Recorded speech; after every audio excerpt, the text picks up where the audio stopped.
After battling back, the Pelicans fall to the Oklahoma City Thunder, and here's the thing. This might be their most frustrating loss of the season. I'll tell you the many reasons why in today's episode of Locked On Pelicans. Let's go.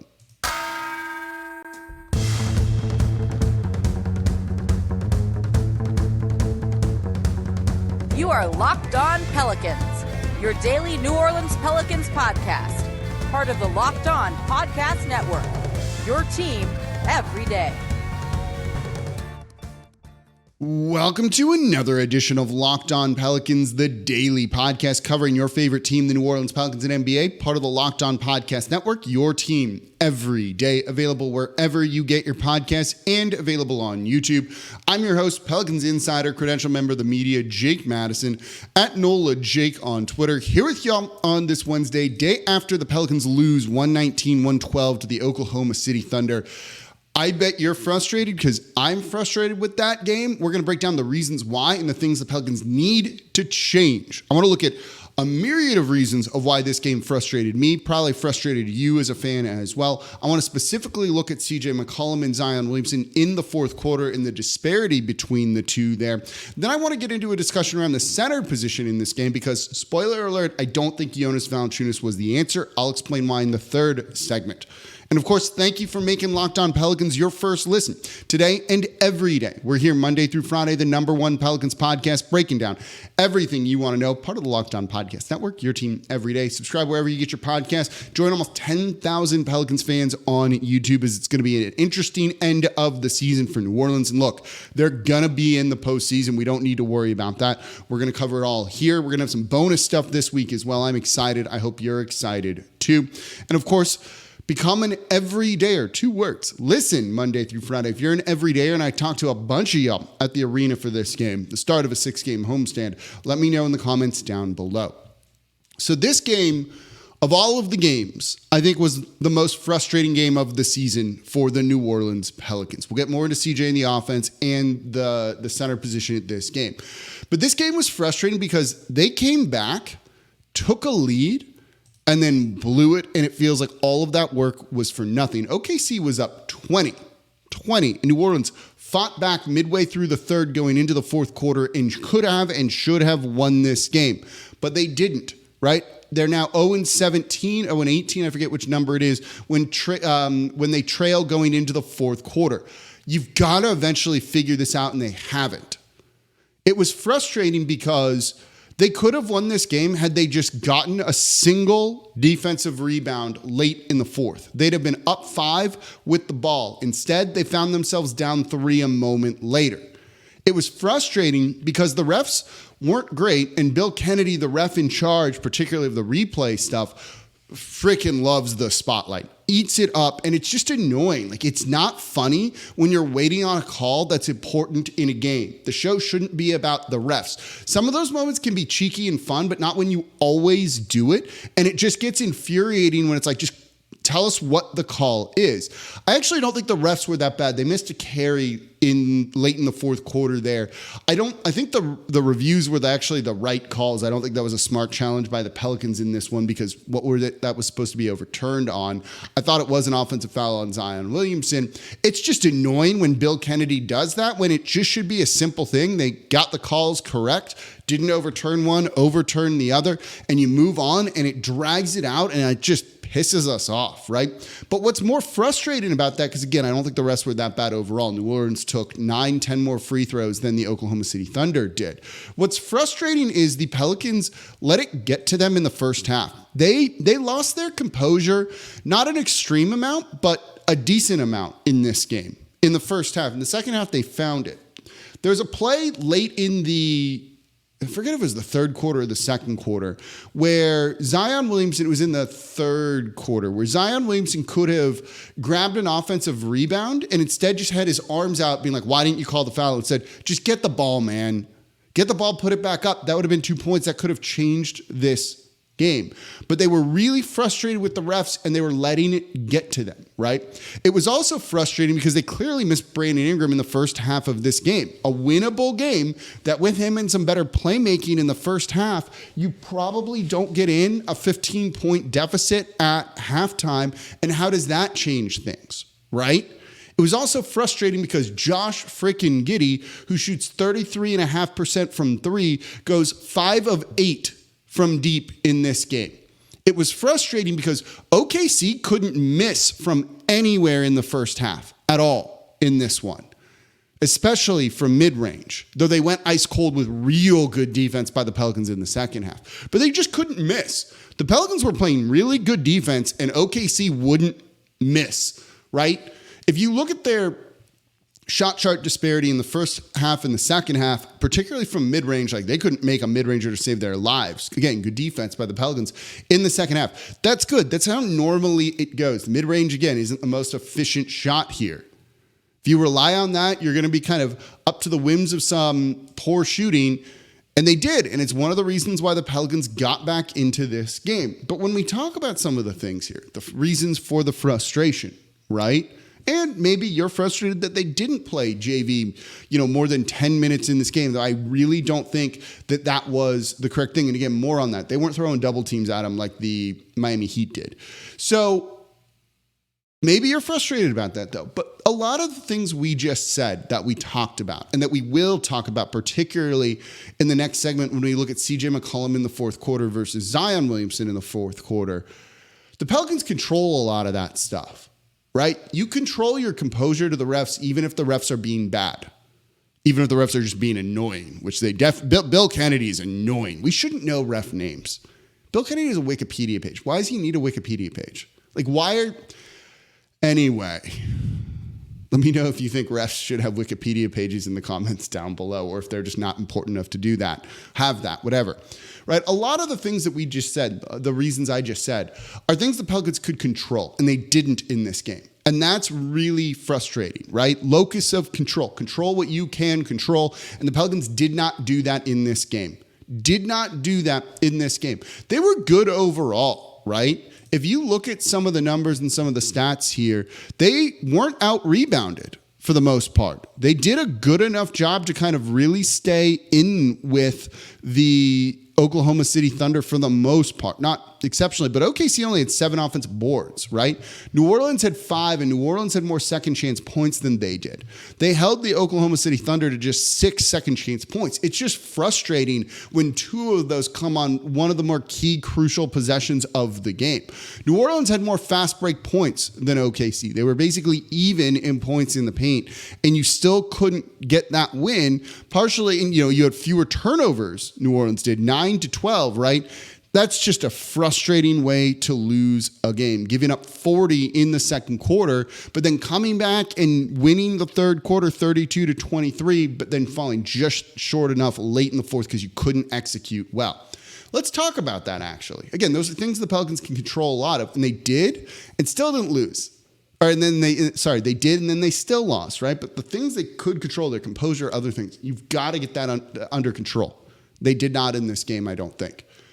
And there were some tactical things, right? Not executing in the fourth quarter is actually something that you can control more of, and they didn't. Let's look at CJ McCollum's shot chart, how he played versus how Zion played, and I think that's a big area that cost this team the game, and that's disappointing. That's coming up here next in today's episode of Locked On Pelicans. Right now, though, I'm here to tell you about eBay Motors. Passion, drive, and patience. What brings home the winning trophy is also what keeps your ride or die alive. You know what keeps my old Corvette on the road? eBay Motors. I drove it around this past weekend. The weather was beautiful. My windows roll up and down super easily now because of new window regulators and new glass that I put in recently. It was fantastic to cruise around in that thing. And that's why I get all of my parts from eBay Motors, because eBay Motors has everything you need to maintain your vehicle and level it up to peak performance. Whether you want speed, power, style, eBay Motors has you covered. And they have over 122 million parts for your vehicle, so you're always going to find exactly what you're looking for. And with the eBay Guaranteed Fit, your part is guaranteed to fit your ride every time or your money back. And look, you're not going to be burning too much money. You're burning rubber, not cash, with eBay Motors because the prices are great. Otherwise, I'd probably be broke. So with all the parts you need at the prices you want, it's easy to turn your car into the MVP and bring home that win. Keep your vehicle on the road over at ebaymotors.com. Eligible items only. Exclusions apply. eBay Guaranteed Fit only available to U.S. customers. And thank you for making Locked On Pelicans your first listen today and every day. We are here Monday through Friday, the #1 Pelicans podcast, breaking down everything you want to know about this Pelicans team. Subscribe wherever you get your podcast. Join almost 10,000 Pelicans fans on YouTube and become an everydayer. Listen Monday through Friday because we are part of the Locked On Podcast Network, your team every day. And by the way, are you watching Fox Sports or ESPN on your TV all day? Do you have to turn down the volume with all that yelling? Make the switch to Locked On Sports Today, a free 24/7 sports streaming channel program for you every day to bring you the biggest stories without all the yelling. Locked On Sports Today brings you the can't-miss analysis, opinions, and news, streaming 24/7 on YouTube or the free Amazon Fire TV channels app, part of the Locked On Podcast Network, your team every day. So let's get into really where the team fell apart. You could claim that if they had gotten that defensive rebound late in the fourth, that led to, I think, a Chet Holmgren putback, right? 2 points on a lob or something like that, that they would have won the game. They would have. But they also could have won the game if they just executed better and had a better offense in the fourth quarter, and they did not in this game. The fourth quarter, particularly late in the fourth quarter, was kind of rough. I'm going to ask you this. Who do you think took the most shot attempts for the Pelicans in the fourth quarter? It was CJ McCollum. Okay. Probably should be Zion, right? Yeah. Let me ask you another question here. Who took the second most shot attempts for the Pelicans? Well, if CJ was number one, it should be Zion, right? No, Larry Nance Jr. with 4. CJ 8, Larry with 4. Let me ask you who the third most shot attempts went to in the fourth quarter. Okay, that one was Zion Williamson, who's one of 3. Late in the fourth, though, I found this very, very strange because while the game was kind of getting away from the Pelicans late in this one, they went away from Zion. And I don't really understand why. There was like no sets being run from him. He wasn't touching the ball. In the final 5.5 minutes of the game, CJ McCollum was 1 of 5. Including going 0 for 2 from 3, and I don't mind 2 shot attempts from 3. Zion Williamson was 0 for 1. He didn't go to the line, and he had a steal. Like, he has like a nothing stat line, essentially, here. They've got to get the ball to your best player, right? Like, this is I don't want to say coaching malpractice because this is kind of on everybody, to be perfectly honest. But for Zion Williamson, who in this game was 10 of 17, that's 59%, 9 of 10 from the free throw line, 5 rebounds, 10 assists, you've got to get him the ball late in the game. He had 29 points on 17 shot attempts. They couldn't stop him, right? Like normally bothers him, but Chet Holmgren was having some trouble in this game, keeping up with the speed of the Pelicans, and they had to take him out at times, and there was an opportunity there, and the Pelicans did not take advantage. Normally length like that does bother Zion Williamson, but it wasn't here with Chet Holmgren, and Zion was having an awesome game. He was also, by the way, awesome on defense. The entire Pelicans team was awesome in the third quarter on defense. It was phenomenal. Going into the start of the fourth, they were awesome too. But late in the game, in the final 5 minutes, to have him only take 1 shot, to not be involved in actions or possessions, and more or less have CJ McCollum dribbling the life out of the ball, I think is a big problem. I don't know what went into that decision, and I'm not going to... I don't think it's CJ trying to be like, it's my time to do everything here, right? Like, I'm going to shine. It's something that this team needs to kind of figure out, and I'm wondering if it's just the moment was too big for them. They just, maybe Zion ran out of steam, out of gas in this game, right? Like that is a distinct possibility as well.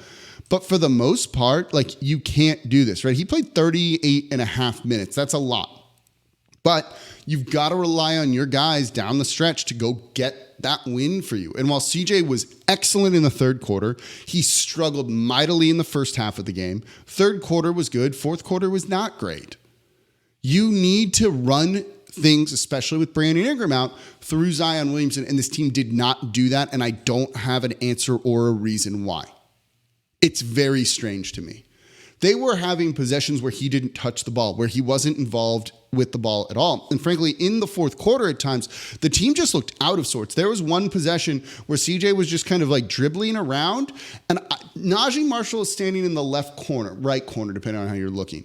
And it just clearly knew the ball was never going to him. He stood there, literally just stood there and then pantomimed like taking a 3, just did that motion with his hands while the play was going on, right? Like, it was weird. He wasn't looking at CJ being like, CJ, shoot, or anything like that. He just seemed like he knew it was CJ going to go and take the shot. And maybe that's a coaching decision. Maybe that's on CJ too. Maybe that's just nobody doing anything. No one was particularly moving to give him an outlet to do anything. So it's not entirely on him. But that's not a way that you're going to run good offense. And one of the things we've learned this season particularly, right? Like how we've talked about, right? I've hammered this point home regularly. Offense and defense are very connected. Good offense can lead to good defense. Bad defense can lead to worse offense too. That is definitely the case for the New Orleans Pelicans. And in this one, where if you're not playing good offense, this Oklahoma City Thunder team, who is long, lean, and athletic, can get out and run against you and punish you with that. More on the size stuff in the next segment when we look at the center position and all of that. But some of those possessions in the fourth quarter, particularly late, were just gross. You're not going to win the game when you're not involving your best player in actions and other things. And that's something that I don't have anything for you, right? Like, that is where you got to get Zion going. Maybe, again, it's just he ran out of steam. He's been playing a lot of minutes, playing the entirety of quarters and things like that. But that was truly a very disappointing part to the game where they easily could have been winning and gotten and won this game. And they just didn't. And it was an important matchup. And that's why it leads to this being such a frustrating loss, in my opinion, for the New Orleans Pelicans, right? Zion needs to be taking the most shots. You've got to find a way as a team. If they're walling him off and other things like that, well, then he should have the assists, right? But a lot of those were CJ McCollum isolation plays. And I don't know if that's the move late in the fourth quarter. Ball movement is when this team shines, when they get teams going into rotations, things like that. Maybe when it's starting to fall apart is when you need to put in Jonas Valanciunas and slow things down a little bit. Though at that point, with him not playing at all in the second half, how effective is he going to be basically coming into the game ice cold? I don't know if that's necessarily the move. One of the frustrating parts of this is there an answer to this sort of thing, or is this just who the Pelicans are? After the game, Willie Green said this is a good learning experience, right? It is and it isn't, right? And I think people use words like accountability and learning experience and all of those without like realizing there needs to be actions with that too, right? Is it actually a learning experience if you never do anything with it? What about the 16, 17 other games where the Pelicans were trailing, entering in the fourth quarter, and they couldn't overcome that and they lost, right? What about the blown double-digit leads, which has gotten better?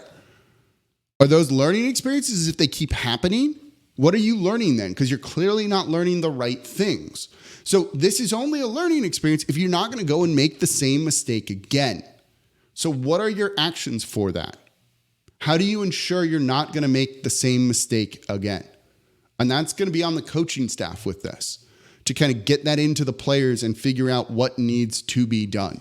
Because this was, particularly the way the offense just didn't do anything for those final 5 minutes, a very disappointing loss for a game that they easily could have won and would have kept seeing them on the upward trajectory, particularly with a really difficult schedule going forward. The Pelicans were outscored in those final 5.5 minutes, by the way, 15-7, 7 points on 10 shot attempts. They were 3 of 10, 1 of 4 from deep. Trey Murphy went 1 of 1. Herb went 0 for 1, CJ 0 for 2. They didn't get to the free throw line once. Like, that is a failure of the process right there, leading to poor results. That's where it's like process to results, right? Coming up next, let's talk Jonas Valanciunas, Larry Nance Jr., Jeremiah Robinson Earl. I'm of two minds of this, but I don't think Jonas Valanciunas was the answer, but given what we just talked about, maybe he actually was. I'm curious what you think. Let me know in the comments down below. Hear what I have to say coming up here next in today's episode of Locked On Pelicans. Right now, though, I'm excited to tell you about Amazon Fire TV because Fire TV is your destination for sports. From live games to highlights to in-depth analysis, Fire TV offers an amazing viewing experience with smart TVs, as well as the Fire TV stick that you can plug into your existing TV that provides access to millions of movies and TV episodes, as well as free and live TV. Whether it's opening weekend for baseball or the college basketball tournament, you're going to want to have a Fire TV. Fire TV recently created Fire TV channels to deliver a constant supply of the latest videos from your favorite sports brands, all for free. That includes all of us at Locked On and most of the big pro leagues and college conferences as well. Fire TV channels lets you dive into all of the games, analysis, highlights, and more to keep up to date with all in the latest world of sports. March Madness, NBA, MLB, and lots more. Not to mention great news, entertainment, gaming, travel, cooking videos as well. Check out the Fire TV channels on Fire TV and Alexa devices. If you haven't checked out Fire TV channels, you should. Trust me on this one, especially with a Locked On channel. To learn more, visit Amazon.com/LockedOnFireTV. Today's episode of Locked On Pelicans is brought to you by Nissan. Are you the kind of driver that likes to push things a little further? Ever wonder what adventure could be around the next corner? Our friends at Nissan have a lineup of SUVs with the capabilities to take your adventure to the next level. The 2024 Nissan Rogue is perfect for city drives and great escapes. Class exclusive Google built-in is your always updating assistant to call on for almost anything. Gone are the days of connecting your phone. Google Assistant, Google Maps, Play Store are all built right into the 12.3-inch HD touchscreen infotainment system. The 2024 Nissan Rogue is the perfect midsize crossover for your next adventure. There's also the 2024 Nissan Armada. It's going to change what you expect from a full-size SUV. Picture a rugged SUV 4x4 that can seat up to 8 in first-class luxury and style. Tow bigger and explore further in the 2024 Nissan Armada. Take the Nissan Rogue, the Nissan Armada, or the Nissan Pathfinder and go find your next big adventure. Shop NissanUSA.com.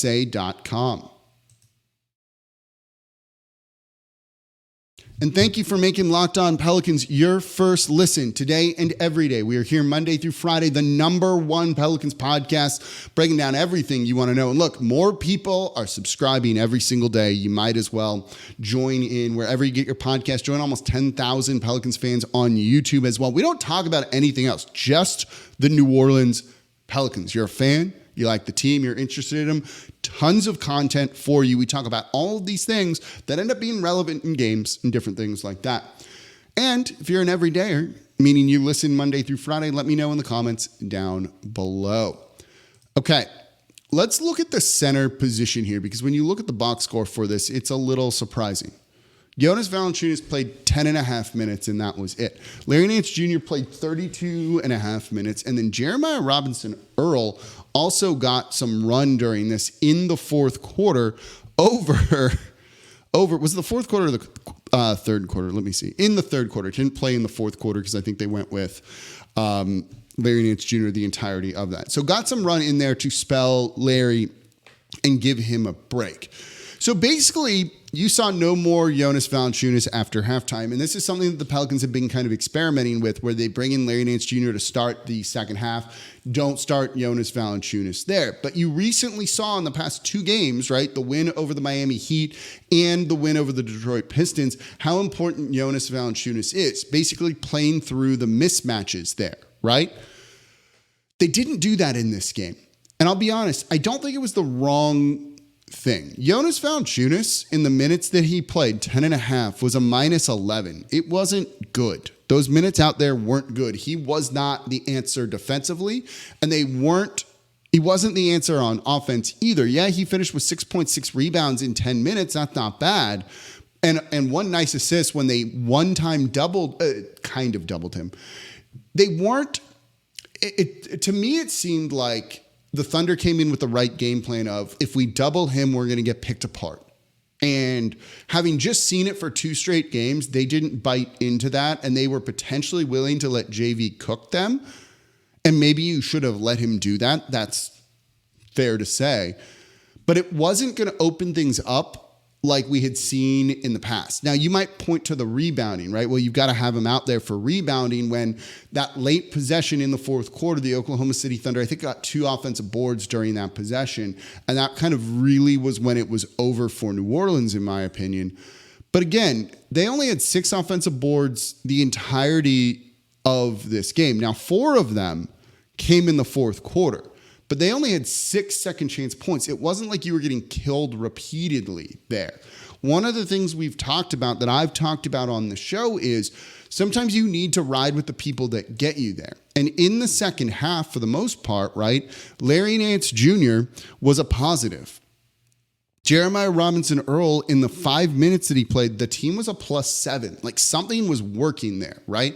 Larry Nance Jr. was out there on the court when they were on that run coming back from 20 points down. There's something to be said for that, right? Like, I do think that's important to look at with some of this stuff. You know, I think his plus minus is a little bit skewed because of those final 5 minutes or so from the Pelicans, 5.5 minutes where they were outscored.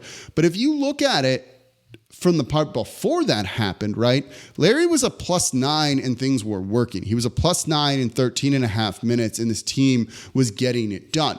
Part of that was their defense. Not part of it. It was they were getting it done on the defensive side of the ball. The Oklahoma City Thunder couldn't shoot at that point. They were shooting under 41% from the field, under 25% from 3. They were turning the ball over a little bit too. And New Orleans at one point, I think it was a 14-0 run they went on, like 16-2, something in that range, from late in the third to the middle of the fourth. And really is when they kind of took it to the Oklahoma City Thunder. And that worked really well. They were even winning the minutes when Gilgous-Alexander was out there on the court. From the start of the third quarter to the final 5.5 minutes, right? So let's ignore when OKC kind of ran away with it and you've got to do the foul stuff with all of that, right?